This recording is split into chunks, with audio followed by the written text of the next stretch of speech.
Mudanças que são realmente eficazes e eficientes, que realmente vão te transformar ou transformar o teu negócio, não são mudanças estéticas. A mudança que realmente faz a diferença no seu negócio é aquela mudança que ela acontece de dentro para fora. É a mudança que vem da essência para a ação. A ação por si só, ela não te transforma, porque ela não tem raízes profundas. Agora, quando você muda primeiro na essência e essa essência gera uma ação, aí sim você vai ter mudanças relevantes que vão te levar para o próximo nível do seu negócio. Mas o que eu preciso para mudar na essência e evoluir de fato enquanto um gestor, um líder, um empresário? O que eu preciso é mudar a forma como eu penso, a forma como eu enxergo o mundo. E aí eu vou falar de 3 grandes pilares que moldam como a gente se comporta, como a gente enxerga, como a gente de fato gera uma ação como resultado da nossa essência. Esses 3 grandes pilares são o senso crítico, a visão sistêmica e a ambidestria organizacional. Cada um desses pilares é importante por um motivo. O senso crítico, ele é a capacidade de questionar, pensar e fazer diferente. Tudo começando por não aceitar as coisas como elas são só porque elas são. O senso crítico é a capacidade que você tem de refletir. Existe um assunto que eu chamo da banalidade do pensamento, que é quando a gente faz as coisas simplesmente porque elas sempre foram assim, porque sempre fizeram assim, porque disseram para fazer assim. E por que você faz isso na sua empresa? Ah, porque meu amigo fazia e me falou para fazer, eu fiz. Opa, mas por que isso? Quais são os porquês das coisas que nós fazemos? Essas são as perguntas mais essenciais de quem tem senso crítico. A gente geralmente não começa dando respostas, a gente começa fazendo as boas perguntas. Até porque dar a melhor resposta possível para a pergunta errada não vai te fazer ter uma empresa de sucesso. A gente precisa ter respostas para as perguntas certas. E senso crítico começa daí, da capacidade de olhar para o mundo com lucidez. Lucidez é uma capacidade que você desenvolve de fato enxergar o mundo como ele é. Porque a maior parte das pessoas enxerga o mundo como elas são. Nós, os seres humanos, nós temos lentes que são criadas a partir de todas as experiências que nós tivemos no passado. Na nossa família, no contexto escolar, no contexto de trabalho, no contexto religioso e em outros, contexto social. Isso vão formando lentes de como nós enxergamos o mundo. E pessoas crescidas e desenvolvidas em lugares ou culturas muito diferentes ou com experiências muito diferentes vão enxergar o mundo de forma diferente. Quando eu falo de ter senso crítico, é ter clareza que as pessoas têm essas lentes, inclusive você tem essas lentes que te enviesam.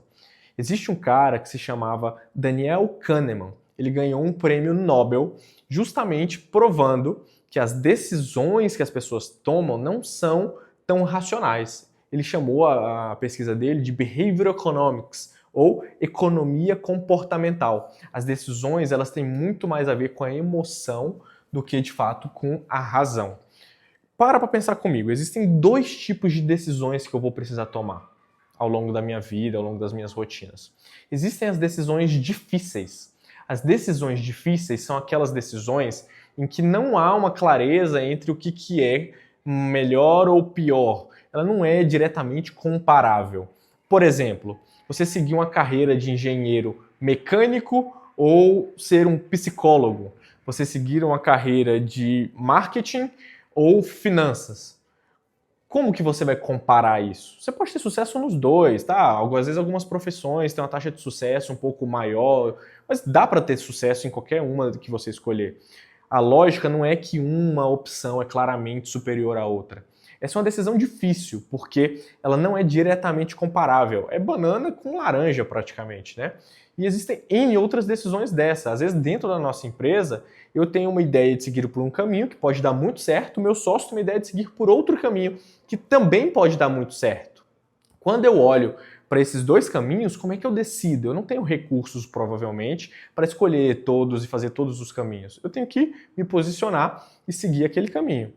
Agora, eu tomo as decisões difíceis baseada em princípios e valores não numéricos, valores pessoais.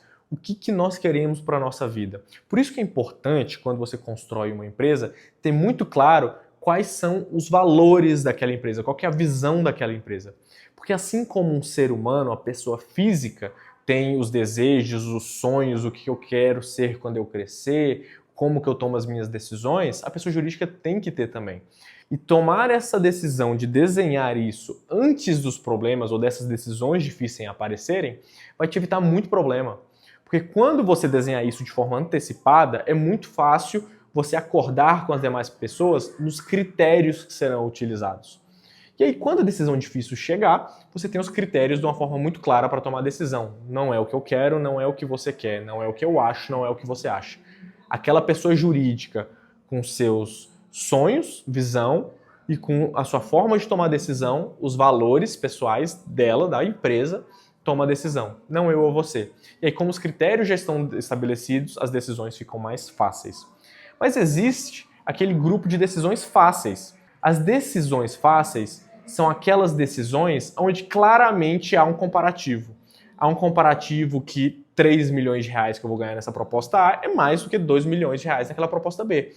Então eu escolho a proposta A. Só que o que Daniel Kahneman nos traz na economia comportamental é que nem sempre essa decisão fácil é tão fácil assim. Porque nós, seres humanos, não tomamos decisões racionalmente. Nós temos vieses cognitivos, que são truques que a nossa mente causa em nós e nós acabamos tomando decisões que claramente são melhores ou piores e a gente acaba escolhendo a opção errada, a pior, né? Isso por quê? Porque o nosso cérebro ele é criado para economizar energia. E economizar energia tem a ver com maximizar a repetição. Então eu repito, eu não tomo decisão de forma racional, eu apenas repito os comportamentos. E é aí que entra o senso crítico, é a capacidade que você vai ter de romper com essas repetições, é a capacidade que você vai ter de questionar, se auto-questionar e questionar o mundo externo. Existe o jeito certo de questionar, não é também para sair criticando e batendo em todo mundo, né? Mas você questionar e trazer novas formas de pensamento, novas formas de ver o mundo, novas lentes que a gente pode criar. Quando eu trago essa nova visão, novas lentes, eu posso trazê-la de duas formas. Trazendo novas lentes para mim, me desenvolvendo com experiências diversas, porque cada experiência diferente que eu tenho me traz lentes diferentes, eu consigo ter uma gama de visão de mundo muito maior. Agora, eu também posso desenvolver lentes a partir dos outros, que é a colaboração, que é começar a conviver com pessoas diferentes. Quando eu convivo só com gente igual a mim, a chance de eu ir pro buraco sem perceber é muito grande, porque todo mundo pensa igual. Se eu estiver tomando uma decisão errada, todo mundo vai concordar comigo. Agora, conviver com diferente, isso é difícil, porque conviver com diferente requer atrito, no bom sentido da coisa. É o atrito que te lapida, é a discordância que traz a inovação. Quando você para pensar sobre criatividade, o que é criatividade? Criatividade nada mais é do que a capacidade de juntar diversos pontos de vista, diversas coisas já existentes, em um novo ponto de vista, ou tecnologias já existentes em uma nova tecnologia, ou métodos já existentes em um novo método.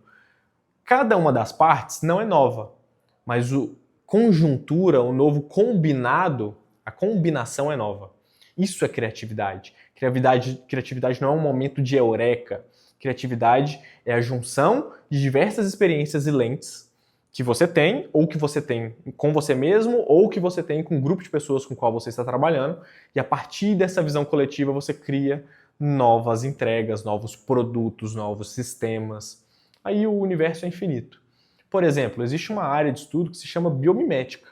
Biomimética foi quando começou a juntar áreas da biologia, o que a biologia tinha de aprendizados com áreas do design.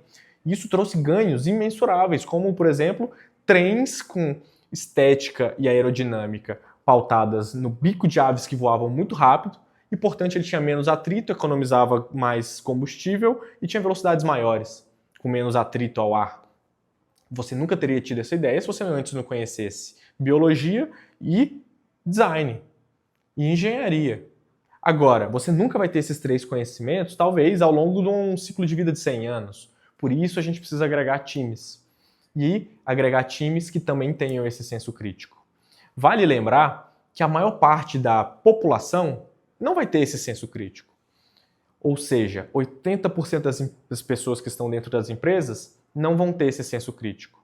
Elas vão seguir quem está na liderança. Por isso é muito importante você ter essa verificação se você e as pessoas que estão na liderança no seu negócio realmente têm essa visão de senso crítico. Porque são elas que vão dar o norte para as pessoas que estão dentro do seu negócio. Se elas não forem críticas, ninguém mais será. Se elas forem, todos vão ser induzidos a ser. Porque 80% vai seguir quem estiver na liderança. Quem não tem senso crítico, segue cegamente. Mas você pode direcionar para eles seguirem aquelas pessoas que têm. Por isso você precisa olhar com carinho para as suas lideranças, começando por você mesmo, porque o primeiro nível da liderança, citando o pipeline de liderança do Han Charan, é a liderança de si mesmo. Ou seja, tudo começa com você. E tudo muda quando você muda.